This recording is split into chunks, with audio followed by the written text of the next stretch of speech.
En el año 1590, París parecía una ciudad que se estaba consumiendo por dentro, después de muchos meses de un asedio despiadado.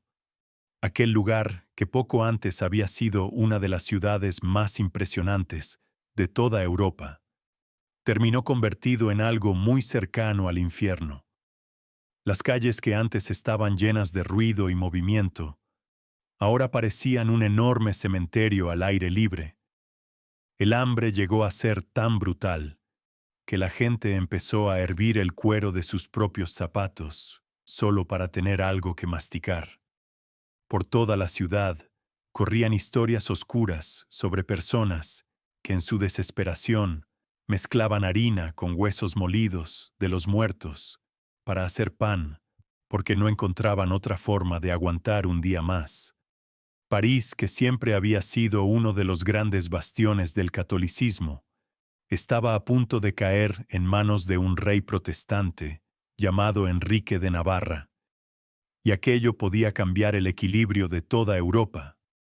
Pero a casi 1000 kilómetros de distancia, algo importante ya se estaba moviendo. Un ejército que muchos consideraban legendario marchaba hacia la ciudad.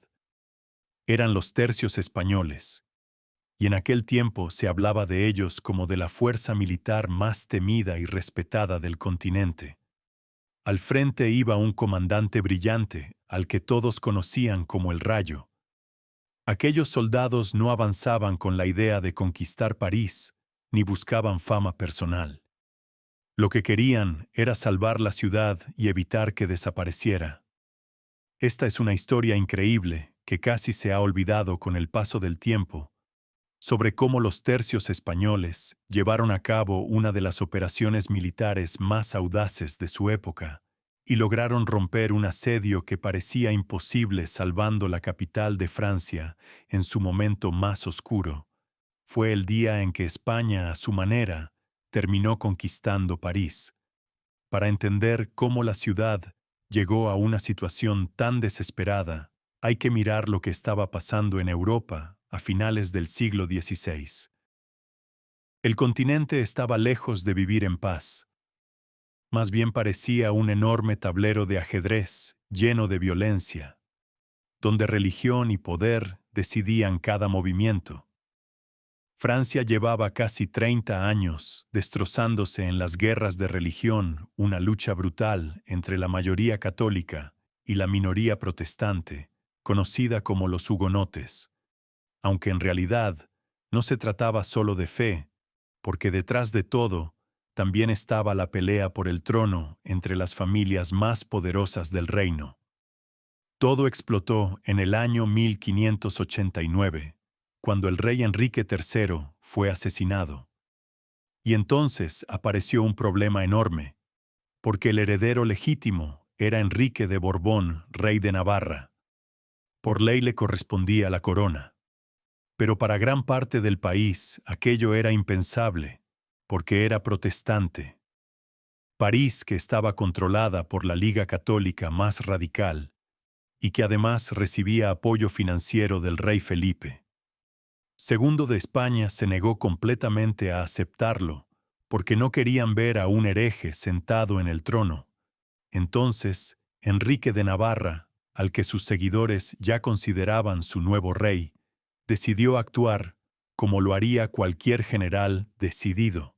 Si la capital no lo reconocía por voluntad propia, entonces la obligaría por la fuerza.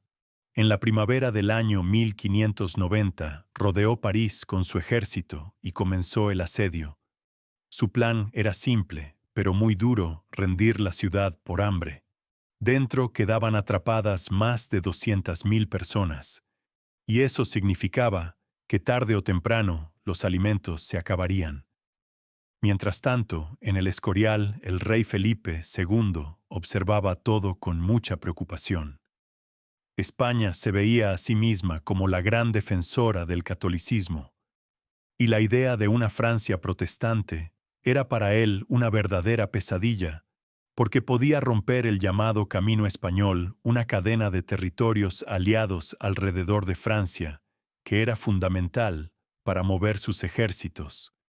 La caída de París no era una opción, así que decidió usar su carta más fuerte. Ordenó a su mejor general, Alejandro Farnesio, que dejara lo que estaba haciendo en los Países Bajos y marchara de inmediato para socorrer a la ciudad.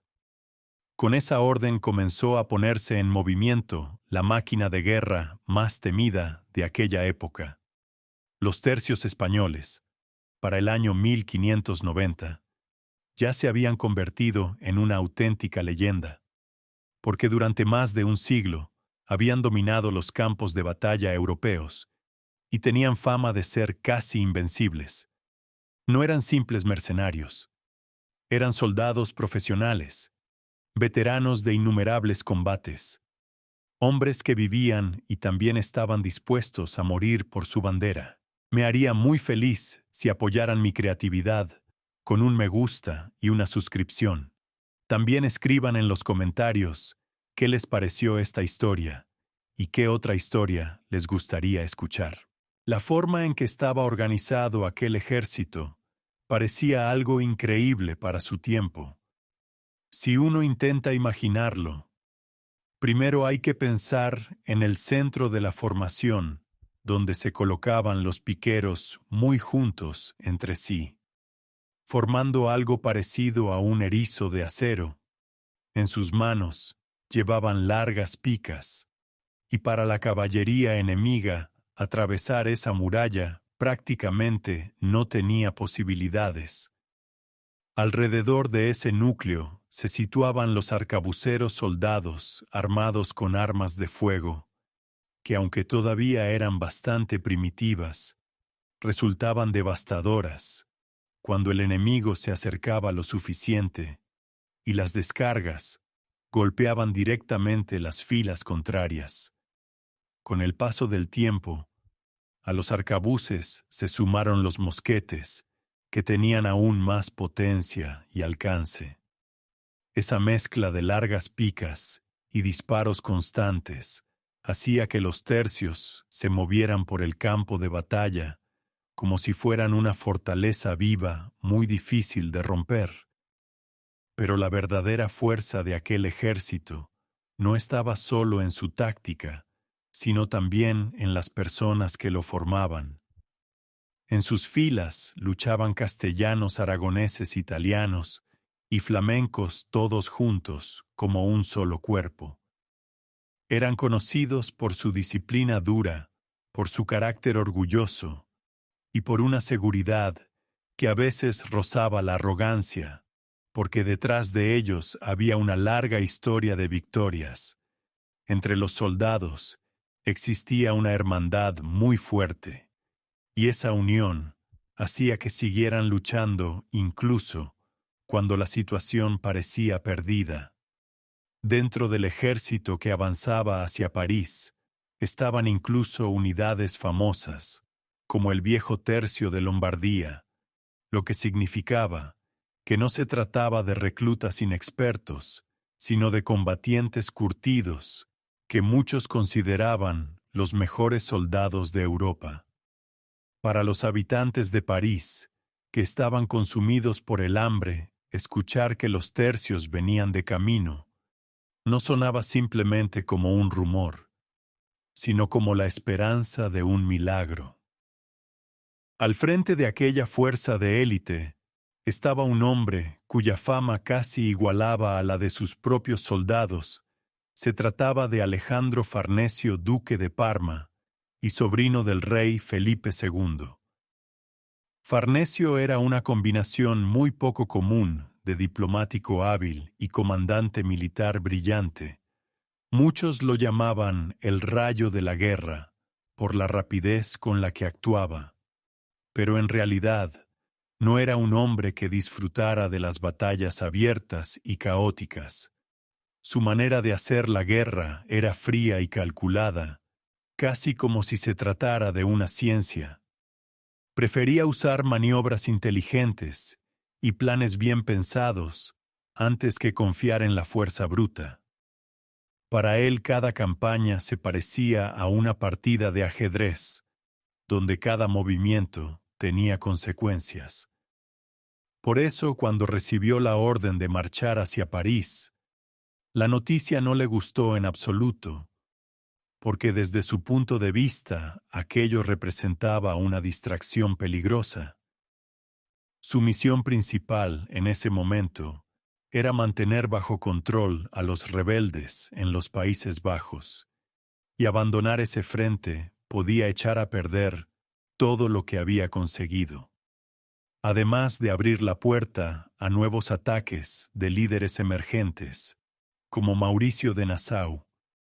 A todo eso se sumaba otro problema, porque sus soldados recibían su paga tarde y en cantidades pequeñas, y siempre existía el riesgo de que estallara un motín. Aún así, Farnesio era un hombre leal a su rey, y terminó obedeciendo la orden. Como hacía siempre, actuó con cuidado. Consiguió préstamos para poder pagar a sus tropas, y reunió un ejército de alrededor de 17,000 veteranos. A finales de agosto del año 1590, unió sus fuerzas con las de la Liga Católica cerca de la ciudad de Meaux, a unos 50 kilómetros de París, y con esa unión, el ejército combinado llegó a tener un tamaño similar al de Enrique IV. Todo parecía indicar que una gran batalla estaba a punto de ocurrir, pero Farnesio no tenía intención de jugar la partida que su enemigo esperaba, porque tenía su propio plan. Mover a 17,000 soldados, junto con artillería, municiones y provisiones, a través de territorio dominado por el enemigo, fue un desafío logístico enorme. La columna del ejército se extendía durante kilómetros y avanzaba levantando polvo, como si fuera una larga serpiente de acero que se deslizaba por los caminos. El ritmo de marcha era durísimo, y las crónicas de la época cuentan que en ocasiones llegaron a recorrer cerca de 200 kilómetros en apenas 4 días, algo realmente impresionante para aquel tiempo. La caballería de Enrique IV los perseguía constantemente, intentando hostigarlos durante el avance. Pero los tercios eran veteranos endurecidos por muchas campañas y no se asustaban fácilmente con ese tipo de ataques. Su caballería protegía el avance como si fuera un escudo, mientras la infantería seguía moviéndose siempre preparada para entrar en combate en cualquier momento. Mientras tanto, dentro de París, la situación se había vuelto casi apocalíptica. Después de cerca de 4 meses de asedio, ya no quedaba comida en la ciudad. La gente empezó a alimentarse de perros, de gatos y de ratas. Algunos arrancaban la hierba de las calles para hervirla e intentar hacer una especie de sopa. Los historiadores calculan que entre 40,000 y 50,000 habitantes de París murieron simplemente por hambre. La ciudad estaba a un paso de rendirse, y Enrique lo sabía muy bien, por eso decidió esperar, porque el tiempo jugaba claramente a su favor. Cuando recibió la noticia de que el ejército de Farnesio se acercaba, no se preocupó demasiado. Al contrario, pensó que aquella era la oportunidad perfecta para terminar la guerra de una vez. Su idea era dejar que los españoles se aproximaran y luego aplastarlos en una gran batalla decisiva. Por eso movió a sus tropas para cortarles el paso cerca de Chelles, lanzando así el desafío. Todo el mundo pensaba que una batalla enorme estaba a punto de empezar. Pero Farnesio no era un hombre que siguiera el juego que su enemigo esperaba, cuando ambos ejércitos quedaron frente a frente. La tensión era enorme. El ejército francés, que tenía ganas de luchar, se desplegó listo para la batalla, esperando la carga española. Pero esa carga nunca llegó. Farnesio se dedicó a observar con calma, calculando cada riesgo, y llegó a la conclusión de que atacar de frente sería una locura, porque justamente eso era lo que Enrique quería. En lugar de lanzar el ataque, ordenó a sus hombres atrincherarse y preparar defensas. Para la frustración del rey francés, los españoles transformaron su campamento en una posición fortificada muy difícil de atacar. Durante varios días, los dos ejércitos permanecieron uno frente al otro, observándose sin que nadie diera el primer golpe. Enrique intentó provocar una reacción con pequeñas escaramuzas, esperando obligar a Farnesio a pelear. Pero el duque no cayó en la trampa, ni mostró ninguna prisa. Mientras mantenía ocupado al ejército francés en aquel punto, Farnesio estaba poniendo en marcha su verdadero plan, porque su objetivo nunca fue destruir al ejército de Enrique, sino romper el asedio de París, y para lograrlo no necesitaba una gran batalla. Lo único que hacía falta era abrir una vía de suministros hacia la ciudad. La clave de todo estaba en el río Marne, que Enrique controlaba gracias a las guarniciones situadas en ciudades como Lagny y Corbeil. Entonces, aprovechando la oscuridad de la noche, Farnesio ordenó un ataque sorpresa. Una unidad de élite española avanzó en silencio y cayó de repente sobre la guarnición enemiga. Los franceses confiados no esperaban un golpe así, y fueron derrotados rápidamente. La ciudad cayó el 5 de septiembre, y con eso la situación cambió por completo. Inmediatamente Farnesio empezó a enviar barcos cargados de alimentos río abajo hacia París. La captura de esa posición rompió el bloqueo que Enrique IV había construido alrededor de la capital. El rey francés comprendió demasiado tarde que Farnesio le había ganado la partida estratégica y no tuvo más remedio que levantar su campamento y mover su ejército para intentar detener la nueva amenaza. Pero ya era demasiado tarde. Humillado, y con su plan de asedio completamente destruido, Enrique IV ordenó la retirada general a comienzos de septiembre. No hubo una gran batalla como muchos esperaban, porque la inteligencia de Alejandro Farnesio había desmontado todo el asedio sin poner en riesgo a su ejército. La noticia de que Enrique se retiraba y de que la ayuda por fin llegaba empezó a correr por París con una rapidez increíble. La desesperación que dominaba la ciudad de repente se transformó en una explosión de alegría. Cuando los primeros barcos cargados con harina y carne comenzaron a aparecer navegando por el Sena, todo París estalló en emoción. Hombres y mujeres consumidos por el hambre corrían hacia las orillas del río. Algunos lloraban, otros gritaban de felicidad, mientras saludaban a quienes consideraban sus salvadores. El 30 de septiembre de 1590.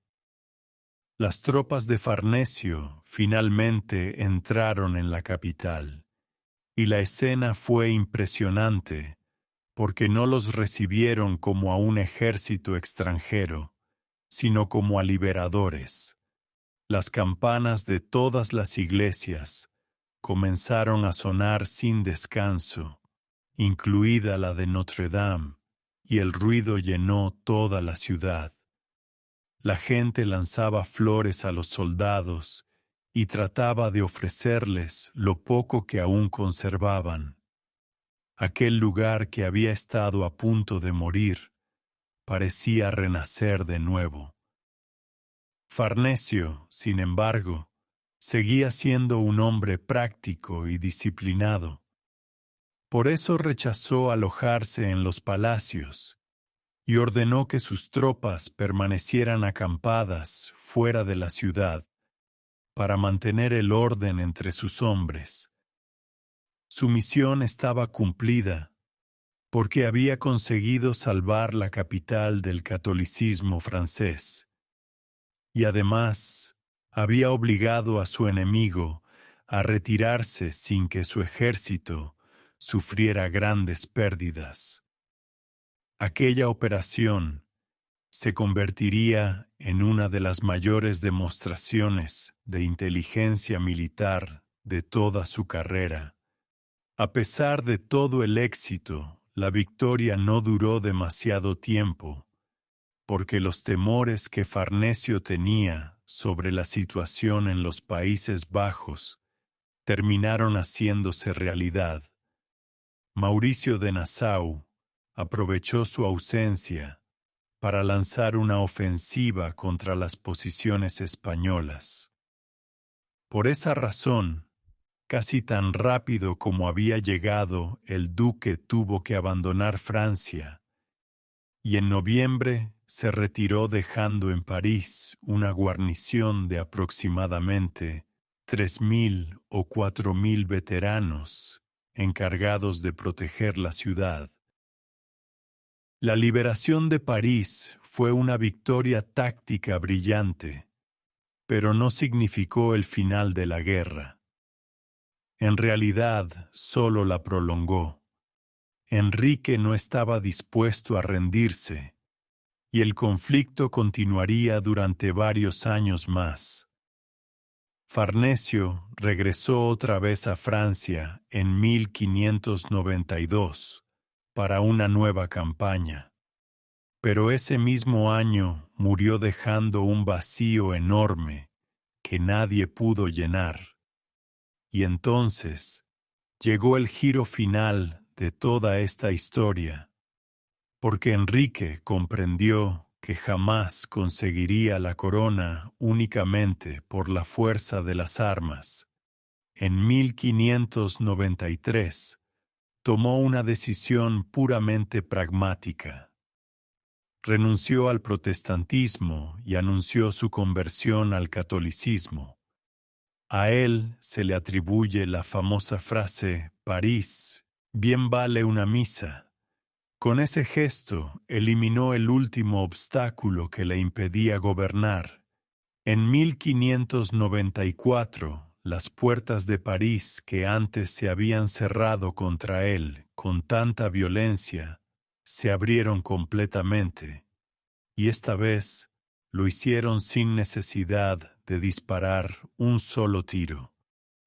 La liberación de París en 1590 sigue siendo una de las maniobras más brillantes de la historia militar y una prueba clara del talento de Alejandro Farnesio, junto con la fuerza y disciplina de los tercios españoles en el momento de su máximo poder. Demostró que una guerra no siempre se decide en la batalla más grande, sino muchas veces en el movimiento más inteligente.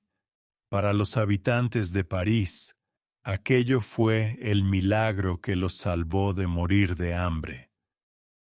Para el rey Felipe II, fue una confirmación de la influencia y el poder de España.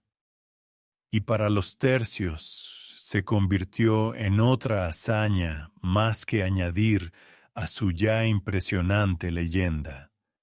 Aunque aquella victoria no cambió el resultado final de la guerra, la historia de cómo los tercios marcharon para salvar París sigue siendo un recuerdo épico de una época en la que el destino de Europa se jugaba como si fuera una partida de ajedrez.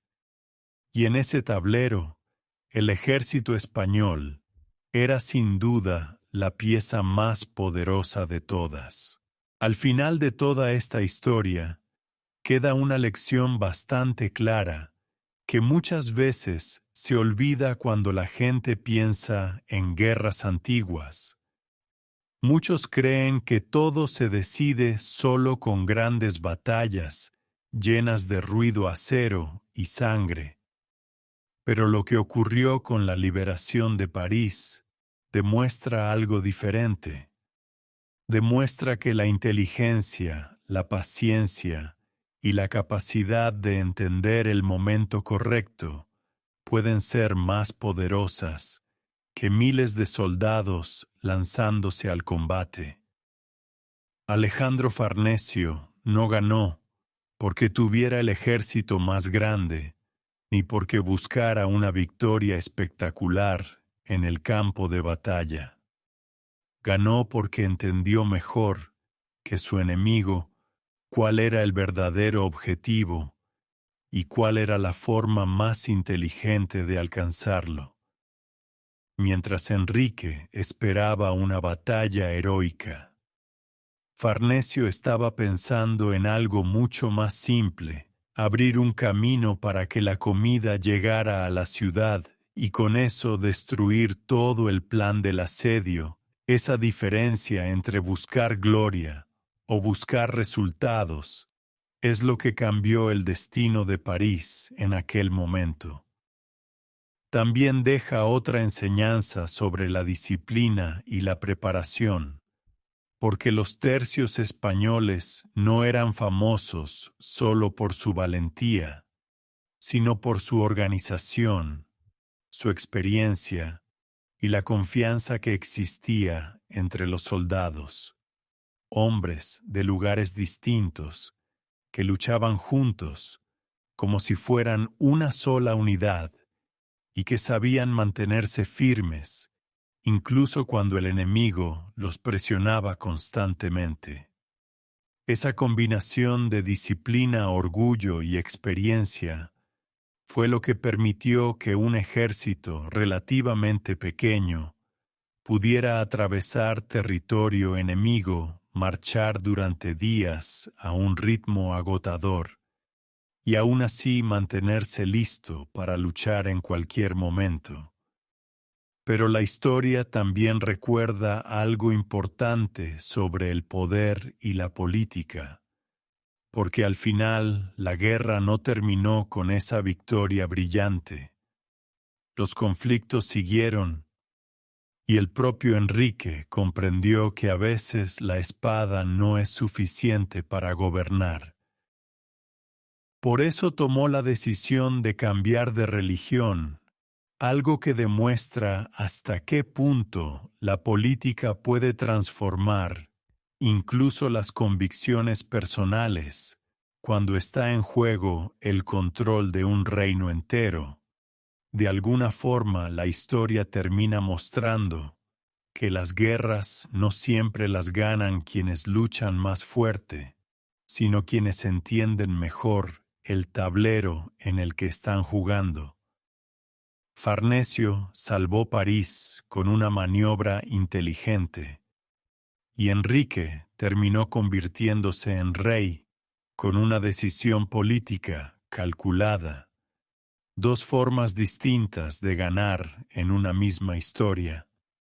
Y quizá esa sea la verdadera moraleja, porque el destino de ciudades, de reinos y de millones de personas muchas veces depende no solo del valor de los soldados, sino de las decisiones frías y calculadas de quienes están moviendo las piezas.